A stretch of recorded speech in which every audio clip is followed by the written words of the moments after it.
Vector Yagna Yid. What was that? Where's that voice?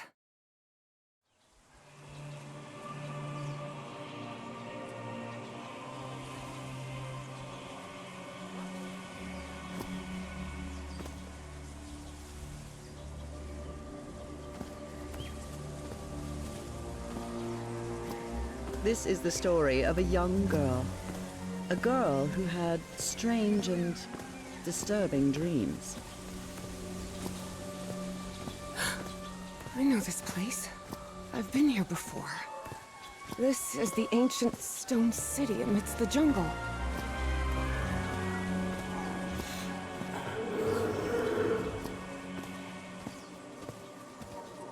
Car Vector Yagna Yid. Doctor West. Oh, sweet Jesus. Okay, ignore him. Just ignore him. He's not gonna hurt you. Just keep going.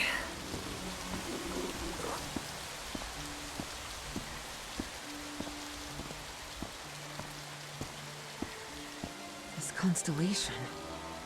Where am I? This is not the Earth. Car Vector Yagna Yid.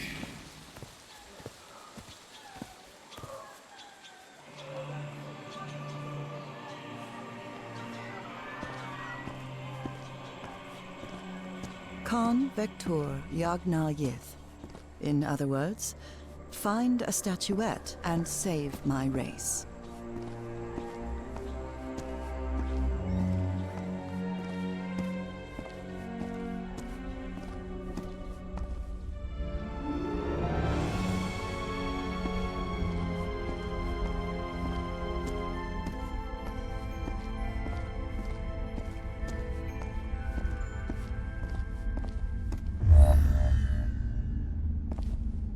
The statuette!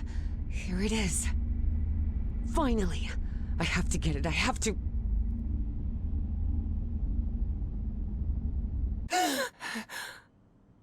This is the story of Evie Drayton. Quick, quick. Before I forget. Where did I put my notebook? I have to write everything down. Looking for answers was part of Evie's observant nature and analytical mind. Her recurrent dreams began shortly after a period in 1956, when she'd completely lost consciousness.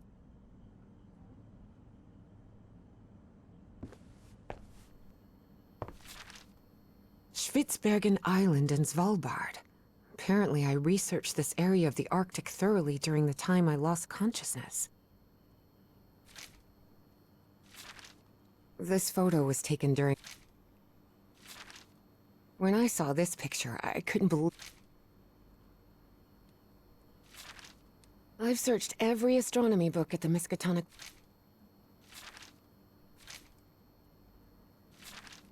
Julian, Beatrice... Beatrice. Oh, here it is. Evie's Nightmare Journal. Evie was worried that someone might read it. That's why she kept it locked away under that complicated padlock.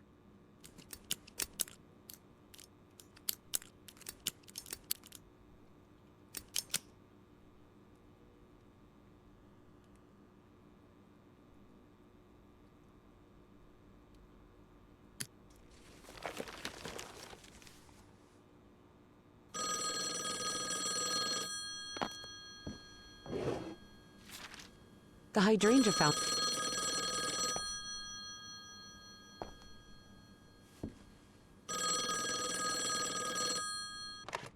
Yes, Is this... are you Evangeline Drayton? that's right. Who am I talking to? I am the Dean of Archaeology at Miskatonic University. I believe you wanted to ask me some questions, right? Yes. Yes, of course. It's a pleasure to finally meet you, Professor Meet me today at 6 p.m. at 5 Prospect Road, outside of Boston. Boston? That's almost a 2-hour train ride from Arkham. I thought Do you want to talk or not? Yes, of course. I'll be there. 6 p.m., Prospect Road. See you in a couple of hours, Professor. All right, I should get ready. There's a lot of information here about my strange dreams and my amnesia. I'd better go. Before leaving, Evie asked herself if she had finished gathering all the information in her room. All right, I think I've gathered what I need. As odd as it seemed to Evie that the Dean didn't meet her at the university, her need to know was stronger than her doubts. She was determined to attend the meeting. There, she would come across another protagonist in this story.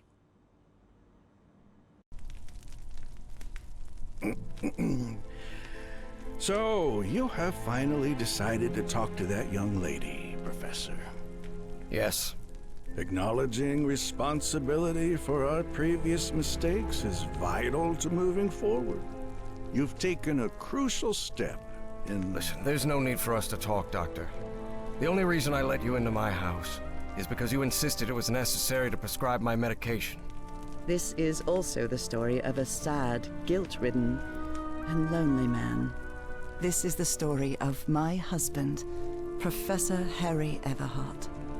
Yes, I know well enough that discussing the effectiveness of our therapy sessions with you is futile. But you need to understand that therapy is just a part of the whole treatment. Without it, I can't go and... Ask whatever you deem necessary, and let's get this over with as soon as possible. Fine. What about your position as Dean at Miskatonic University? We talked some time ago about your relationship with work was somewhat obsessive. I didn't say that. You did.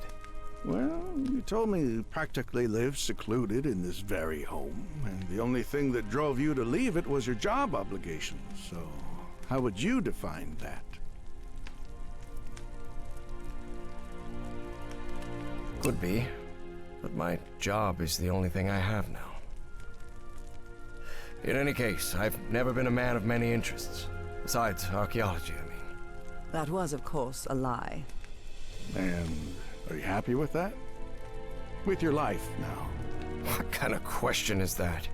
Well, I'm asking it because it sounds like you're subjecting yourself to a kind of self-punishment. I am not.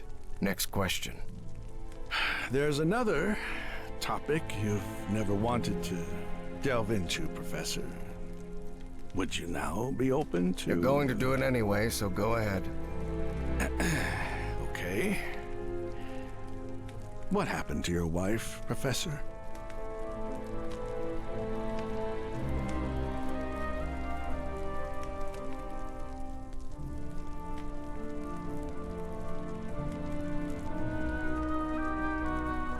She left home and never returned. Harry hated giving details about my absence, for lack of a better word. Especially if those details meant talking about a certain expedition. I see. And how do you feel about that? What's my wife got to do with all this? You see, the reason I'm asking, Professor, is because when we began therapy, you mentioned visions. Some sort of oily shadows casting themselves on the wall. You mentioned those visions began shortly after whatever happened to your wife. So, tell me, do you still see those shadows, Professor? No. Not since I started taking the medication, at least. Harry had tried everything, and none of it worked. Not even the medication that helped him sleep could take away those oily shadows. But he kept it to himself. Listen, there is something different I want to try in today's session. I believe hypnotherapy might... Don't even... Professor, with all due respect, I believe you're mistaking mesmerism with hypnotism. You won't give me my medication unless I submit to your quack experiment, is that it? I'm deeply sorry you see it that way, Professor. But I need you to trust me in this. Then go ahead. Wave a pocket watch in my face if that's what you need to do. There's There's no need for pocket watches, Professor. I need you to relax and free your mind. And think of something pleasant. A fond memory, if you will. Something that took place here, in the Everhart Manor. A fond memory? In this place? It wasn't easy for Harry to find a fond memory in the same manor where he had spent an extremely unhappy childhood. Maybe. Maybe. December 1930. The last Christmas my wife and I ever spent at Everhart Manor. She insisted on coming, despite my parents never approving of our marriage. But that was the kind of person she was. Interesting.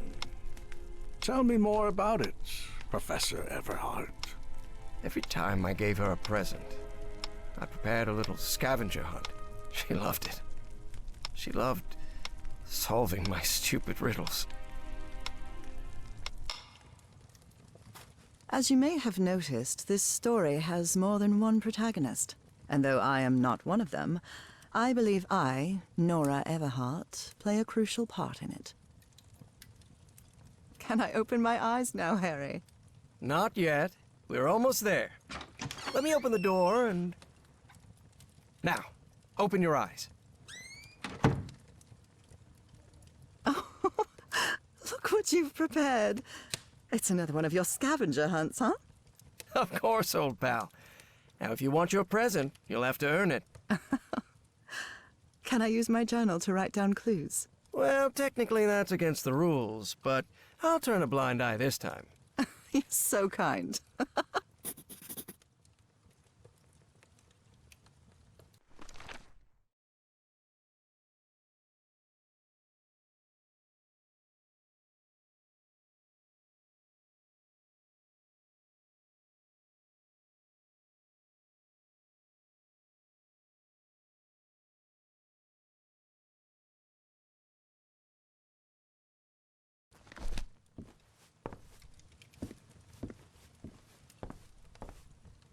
I wonder what my darling husband is keeping locked up in here. You'll have to put that brain of yours to work to find it. Do you remember when we slow danced to Dear Old Pal of Mine at Maddie's house? The end of the Great War... Do you remember when we slow danced to Dear Old Pal of Mine at Maddie's house? The end of the Great War Party and our first kiss. How could I forget? And you did.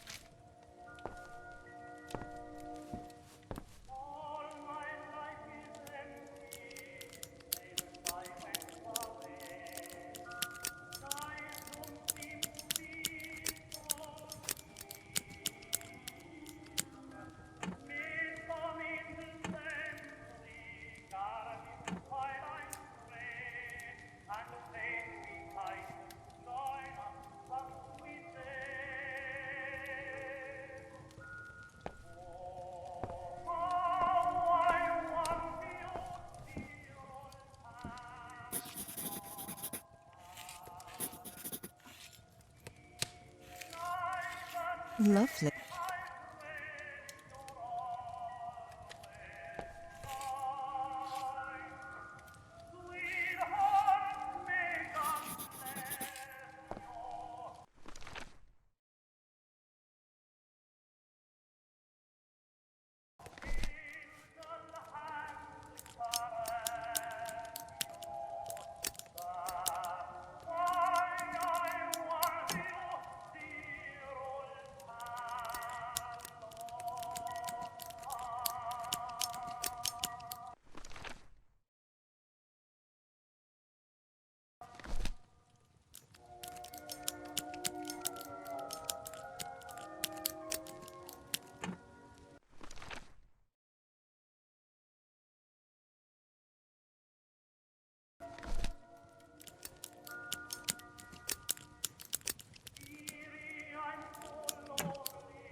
Oh, look at your sad little face in this photo. Wait. There's something wrong in this memory. This wasn't... Ignore it. Focus on that moment. Your wife. That happy memory.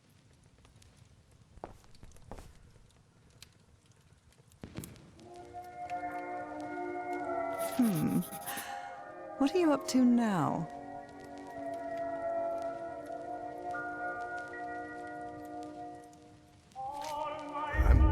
I'm seeing those oily shadows in here. Why am I seeing those shadows? Focus, Professor. Keep remembering. Oh boy, what a drawing. Is this supposed to be a tree? Of course it is. I'm doing the best I can with my limited art skills. Well, at least you're good at playing the piano.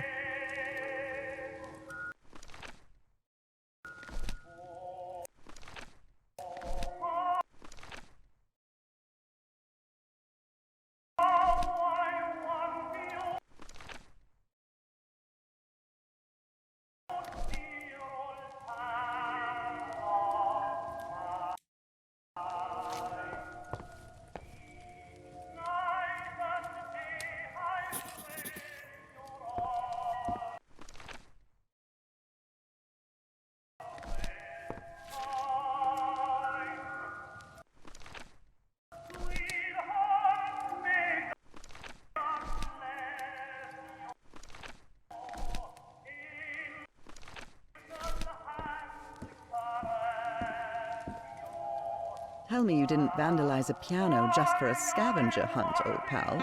Nora, who do you think I am? It's just crayon.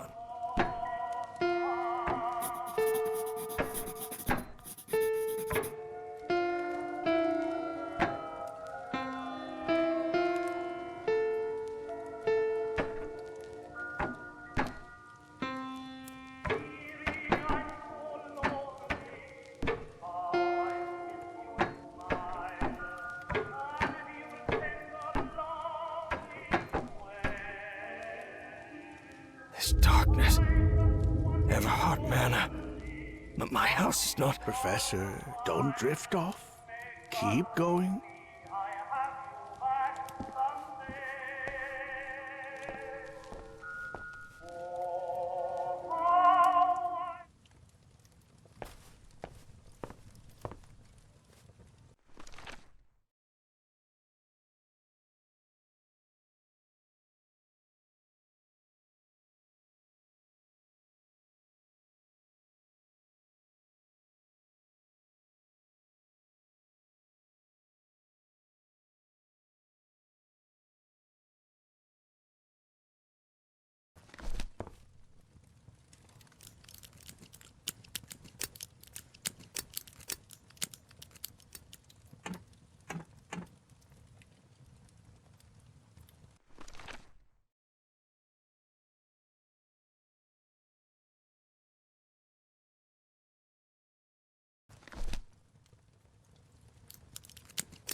I can't believe it!